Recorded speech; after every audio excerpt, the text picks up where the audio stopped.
Halo masyarakat Kabupaten Jayapura, untuk kesekian kalinya kami tidak muncul di hadapan Anda. Kembali kami hadir menyapa nuansa Anda di saat ini. Sudah hadir narasumber Kepala Dinas Kominfo Kabupaten Jayapura dan kami akan berbincang-bincang tentang pembangunan tower BTS Bakti Kominfo yang ada di Kabupaten Jayapura.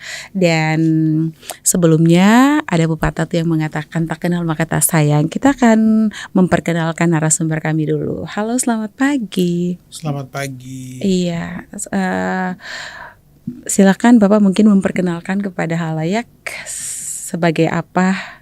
Oke. Biar lebih asik kan.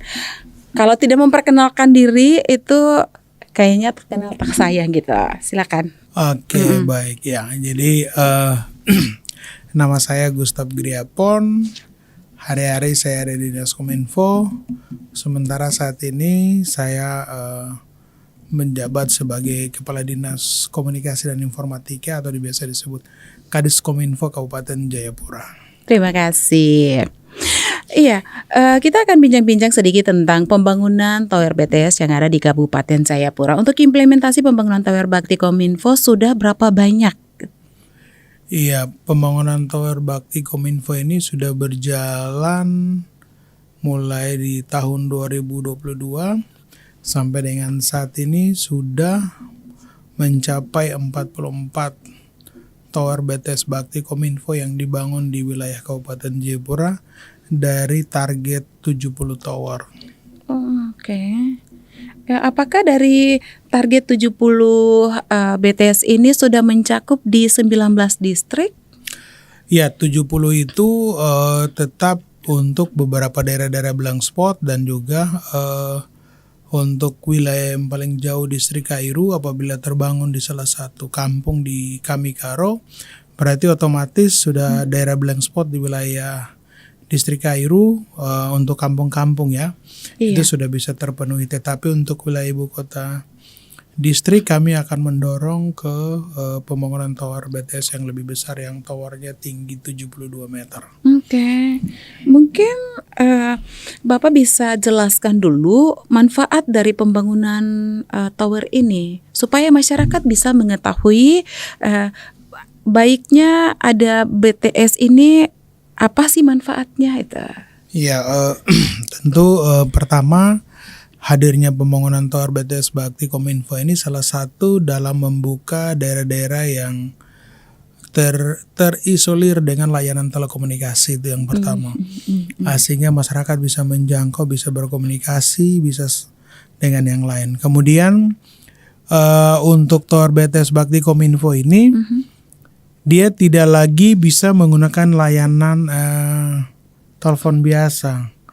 Dia sudah 4G. Jadi hanya bisa menggunakan layanan WA dan juga telepon, video call kayak gitu. Tetapi untuk jaringan yang kita tahu biasa kita pakai handphone yang biasa bisa telepon itu sudah tidak bisa. Kalau di mana ada tower Bakti di situ tidak bisa digunakan. Oke. Nah, itu untuk telekomunikasi tadi. Kemudian juga bagaimana mendorong baik itu puskesmas, kemudian sekolah-sekolah itu bisa dapat terkoneksi dengan baik, guru-guru yang ada di tempat tugas, kemudian para medis dan juga TNI Polri yang bertugas di daerah-daerah terpencil ini bisa berkomunikasi langsung dengan keluarga atau dengan pimpinan, dan juga ada beberapa layanan-layanan yang bisa digunakan. Dan itu yang mungkin belum cover semua sehingga kita mendorong dari 70 ini baru 44 yang terrealisasi. Tetapi dengan manfaat tadi itu sangat cukup membantu masyarakat di daerah-daerah terpencil tadi. Iya, baik. Dari target 70 BTS yang akan dibangun di Kabupaten Jayapura, kira-kira untuk batas waktunya apakah dari Kominfo sendiri sudah ditentukan nanti kapan BTS dari 70 BTS ini bisa dibangun semua? Iya, untuk tahun 2024 ini kita ada penambahan lagi 16 site. 16, oke. Jadi sudah berarti 16 44 tambah 16 berarti sisa beberapa lagi akan Iya. tercover. Kemudian itu di beberapa daerah-daerah yang kita bangun ini, kemudian ada penambahan lagi nanti menjadi lengkap 70. Tetapi tidak menutup kemungkinan untuk kampung-kampung yang mereka mengusulkan lewat musrembang kampung, kemudian naik ke distrik ke kabupaten, kabupaten kita ke provinsi dan juga langsung ke pusat. Sehingga itu tidak menutup kemungkinan untuk, ya kalau mungkin ada daerah-daerah blank spot lagi, kita ajukan lagi untuk penambahan tower BTS Bakti Kominfo itu. Lalu untuk medannya sendiri di Kabupaten Jayapura ini, Iya, puji Tuhan di Kabupaten Jayapura ini kan medannya luar biasa ya.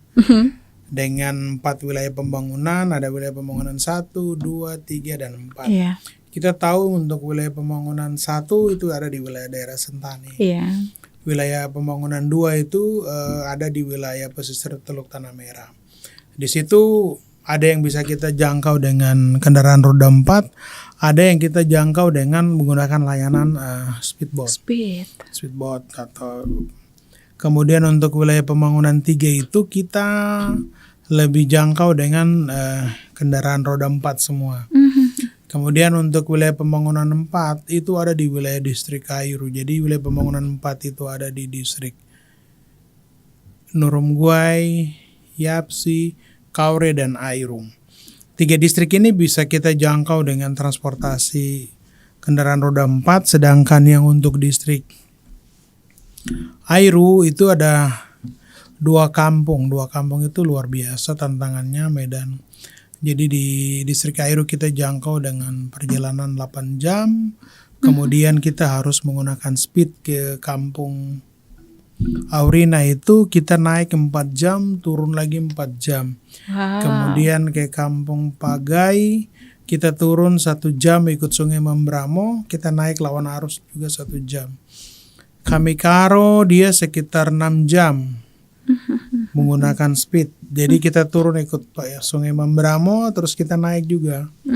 Cukup medan di Kabupaten Jayapura ini luar biasa, ada wilayah pantai, sungai, ada gunung, ada tanah rata, kemudian ada danau. Nah, kita di pesisir Danau Sentani ada beberapa juga yang kita bangun di pesisir Danau Sentani. berarti medannya cukup sulit ya untuk wilayah pembangunan 4. Iya, wilayah pembangunan 4 yang cukup luar biasa kita alami dengan di wilayah pembangunan 2. Karena itu menggunakan speed, ada di distrik Yokari, kemudian ada di distrik Ravenirara. Itu semua menggunakan speedboat. Jadi material di drop di dermaga baru lanjut lagi dengan speedboat untuk angkut material dan BBM dan lain sebagainya. Puji Tuhannya selama pengantaran material ini tidak pernah terjadi sesuatu yang Iya, kalau pembangunannya aman, tapi waktu surveinya yang terbalik dengan speed. Oh, pernah ya? Iya. Pernah terjadi? Bisa diceritakan mungkin seperti gimana? Ceritanya panjang. Oh, penceritanya panjang ya. Itu apakah karena musim gelombang? Iya, sehingga- kayaknya motorisnya yang tidak hati-hati jadi. Oh, Jadi ya puji Tuhan lah, aman lah. baik. Terima kasih. Jadi masyarakat Kabupaten Jayapura lika-liku dari Dinas Kominfo untuk bagaimana supaya tower-tower yang dibangun di Kabupaten Jayapura itu memudahkan akses internet sampai di perkampungan, seperti ada perawat, TNI Polri, Masyarakat, sekolah-sekolah, guru-guru yang membutuhkan internet itu bisa mereka gunakan. Selain itu, ini kan pembangunan tower, pasti ada tanggapan dan respon dari masyarakat. Kira-kira untuk hak ulayat sendiri gimana? Iya, betul. Ini pertanyaan yang baik. Jadi memang sepanjang perjalanan kami di Kabupaten Jayapura ini, tahapan pertama ketika kami mendapat informasi bahwa ada pembangunan tower BTS Bakti Kominfo di Kabupaten Jayapura, tahapan pertama yang kita lakukan adalah sosialisasi. Setelah sosialisasi ini di sini untuk pembangunan tower BTS Bakti Kominfo ini beda sedikit dengan di luar BTS Bakti Kominfo. Kalau di luar itu ada biaya sewa lahan. Kalau yang untuk pembangunan yang dari Bakti Kominfo atau milik pemerintah ini tidak ada biaya. Tidak ada biaya. Jadi gratis, pure murni, masyarakat menghibahkan tanahnya sekitar 20 kali 20. Nah, kemudian mereka buat pelepasan. Buat pelepasan di situ kami juga mensosialisasikan apabila ada masyarakat yang meminta ganti rugi, kami tidak lanjutkan pembangunan di situ. Tapi kami bangun di masyarakat yang betul-betul membutuhkan, kemudian tidak ada biaya ganti rugi karena memang tidak ada biayanya. Sehingga apa yang kami lakukan ini, ya kami juga waktu survei dan sosialisasi itu kita juga gandeng ada teman-teman dari TNI Polri, Babinsa dan polisi punya nih dengan TNI Polri lah. Polsek dan Koramil kita gandeng, kepala distrik, kemudian kampung dan juga teman-teman media, ada teman-teman pemuda di kampung kita sosialisasi dan juga peran tokoh perempuan di kampung, tokoh agama, tokoh pemuda mereka juga terlibat aktif untuk kita lakukan sosialisasi. Setelah sosialisasi kita survei. Survei dan sosialisasi kita juga libatkan anggota DPR. Anggota DPRD Kabupaten Jayapura yang punya dapil di situ. Kenapa? Karena dia juga ikut bertanggung jawab ketika ada masa-masa reses-reses. Kemudian TNI Polri juga yang ada Polsek dan Koramil juga mereka ikut membantu, ikut mensosialisasikan ini untuk menjaga Kamtibmas ketika pembangunan Tower BTS Bakti ini dibangun, ya puji Tuhan selama ini aman semua terkendali ya. Kemudian apa sih yang kami dari pemerintah Kabupaten Jayapura lakukan? Yang pertama, kita telah bersepakat dengan Bakti Kominfo melalui mitranya bahwa kita pekerjakan yang punya tanah ini dipekerjakan untuk jaga tower. Jadi setiap bulan ada pendapatan dari di mana tanahnya dibangun tower. Kemudian kita juga lakukan yang pemilik hak wilayah ini punya usaha penjualan pulsa dan itu sudah kita lakukan pelatihan 2 kali. Ada beberapa yang betul-betul rutin dengan pendapatan yang lumayan.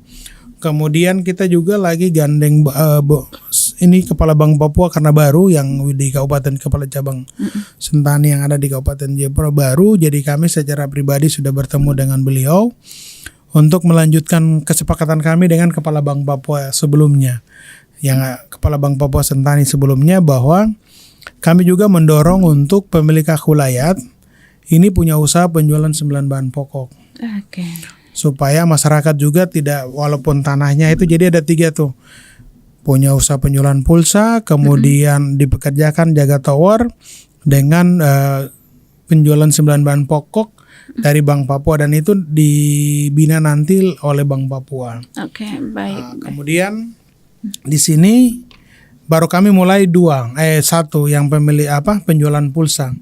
Sedangkan yang untuk tanahnya disewa, dipekerjakan jaga tower, kami sudah lakukan komunikasi ini di 2022 sampai hari ini belum terrealisasi. Sehingga dalam waktu dekat kita akan lakukan sosialisasi dan dari Bakti Kominfo dan dari PT IB selaku mitra Bakti Kominfo terkait dengan site keeper atau penjaga tower untuk masalah upah dan juga maintenance dan kegiatan-kegiatan lainnya seperti itu. Jadi saya tangkap dulu Pak Kadis, untuk pembayaran penjaga tower ini itu apakah anggarannya dari Dinas Kominfo atau dari sementara bukan dari Dinas Kominfo tetapi langsung dari mitra. Jadi tower ini kan ada mitra, ya? Bakti Kominfo punya pihak ketiga yang melakukan maintenance dan perawatan tower. Di situ yang dialah yang nanti dikontrakan oleh perusahaan ini untuk dipekerjakan untuk bersihkan tower dan lain sebagainya. Baik. Sehingga dia diupah setiap bulan. Gitu. Yeah. Soal nilainya berapa itu kita tidak tahu. Ya, itu kembali ke mitra pihak ketiga. Tetapi ada 3 poin penting. Tapi kami sudah mulai di penjualan pulsa sudah 2 kali kita bikin pelatihan. Dan kalau tidak ada halangan, mungkin Oktober sih kita akan lakukan lagi untuk beberapa pemilik hak wilayah ini untuk kita, tapi tidak seperti 2 kali kita lakukan. Misalnya tower yang ada di wilayah Kabupaten Jayapura khusus wilayah pembangunan 1, kita akan buat pelatihannya di Sentani. Di Sentani. Untuk wilayah pembangunan 2 itu ada di wilayah Depapre. Untuk wilayah pembangunan 3 kita akan lakukan di distrik Nimboran. Untuk wilayah pembangunan 4 karena ini ada sedikit jauh, jadi ada di Airu dan juga di distrik Kaure, Yapsi dan Nurumguay. Kemungkinan kita akan buat di distrik Nurumguay. Distrik Yapsi karena dia di tengah. Yapsi, ya. Sedangkan di Airu sendiri kita akan bikin terpisah. Untuk pelatihan penjualan pulsa bagi pemilik hak wilayah tadi. Baik, dari 56 tower BTS yang sudah dibangun tadi ya, ada 16 penambahannya nanti di tahun ini. Sudah sementara berjalan Sudah tahun sementara ini. berjalan, iya.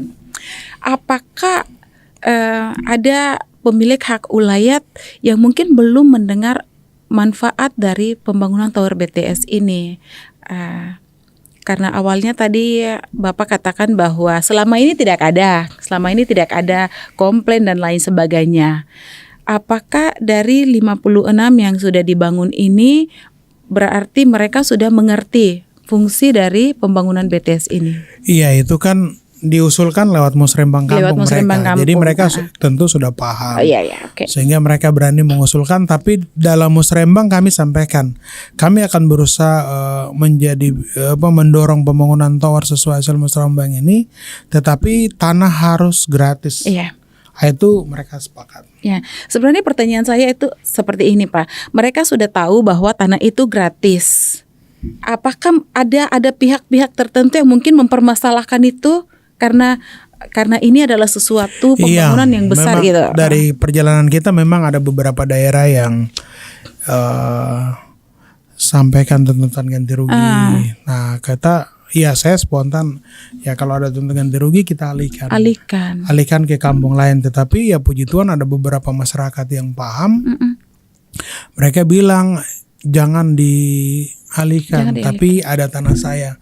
Silakan disurvei, kalau koordinatnya pas bangun, dan puji Tuhan itu jalan. Ya, syukur. Seperti di Kampung Benyom itu jalan. Kampung Oyengsi, terus ada beberapa kampung-kampung lainnya. Itu seperti itu permasalahannya. Baik, setelah pembangunan dari BTS Bakti Kominfo ini, langkah-langkah yang nanti diambil oleh Pemda setempat untuk kedepannya ini bagaimana? Mungkin bisa Bapak sampaikan? Iya, tentu pelayanan langkah-langkah yang kita lakukan adalah kita evaluasi pelayanan dari pemanfaatan tower BTS Bakti Kominfo. Itu kita tahu bahwa memang saat ini tower-tower itu kan kapasitasnya hanya untuk 50 sampai 100 user pengguna. Bagaimana kalau di setiap kampung itu jumlahnya sampai 200 atau 300 orang? Benar sekali. Terus kalau handphone 1, kalau handphone 2, wah ini soal lagi. Kemudian ya kita evaluasi dari pelayanan ini. Banyak sih warga yang komplain, tidak puas, harus tambah. Jadi ada beberapa hal agenda-agenda pemerintah yang terpusat ke situ. Berarti kita dari pemerintah daerah kita surati ke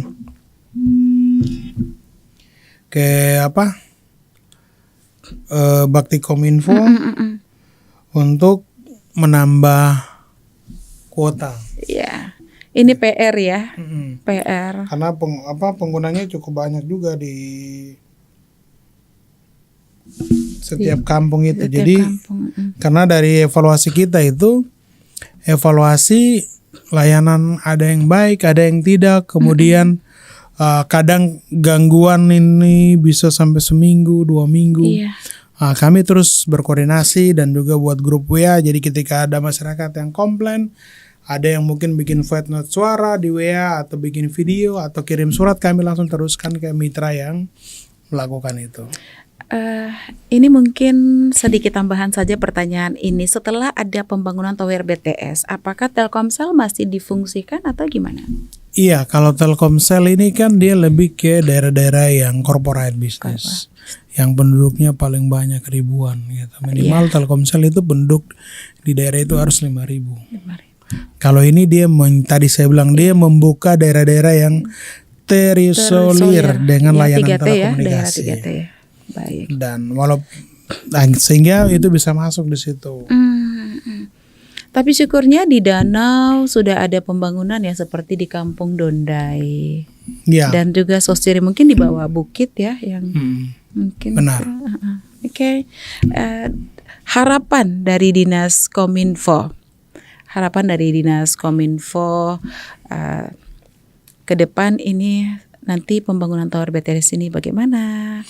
Dan Iya, harapannya di mana tower itu dibangun, pemilik hak wilayah dan masyarakat itu harus menjaga fasilitas itu karena itu bermanfaat bagi mereka. Yang kedua, tower BTS Bakti Kominfo itu sudah terbangun. Tentu kita butuh literasi, iya. sehingga literasi digital itu sangat penting. Walaupun saat ini pemerintah pusat melalui Kementerian Kominfo sudah bicara tentang ekosistem digital, bicara tentang transformasi digital, tetapi dasar pondasi kita adalah lebih kepada pemanfaatan atau literasi digital ini, bagaimana mengedukasi masyarakat kelas paling bawah. Iya. Apalagi di daerah-daerah terpencil, misalnya undang-undang IT, kemudian layanan internet yang baik, hoax, togel, judi online, dan lain sebagainya. Dan itu terus-menerus harus kita lakukan karena pemerintah pusat melalui Kementerian Kominfo telah punya roadmap untuk roadmap tentang roadshow literasi digital. Roadmap literasi digital ini ada 4 pilar literasi, sehingga itu bisa dijabarkan secara baik.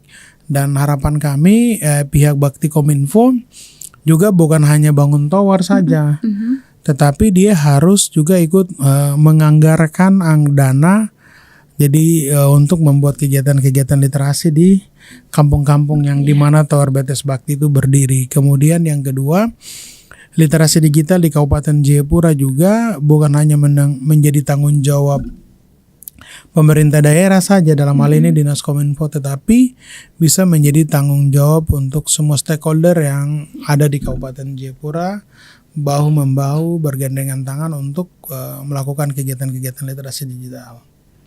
Baik, terima kasih Pak Kadis Kominfo Kabupaten Jayapura atas waktunya. Kita sudah membicarakan hal yang sangat menarik sekali. Semoga dengan pembicaraan ini masyarakat yang ada di Kabupaten Jayapura lebih memahami hadirnya BTS ini, manfaatnya untuk apa. Dan obrolan kami akhiri sampai di sini. Kami akan kembali lagi di topik pembahasan selanjutnya. Iya. Sampai jumpa.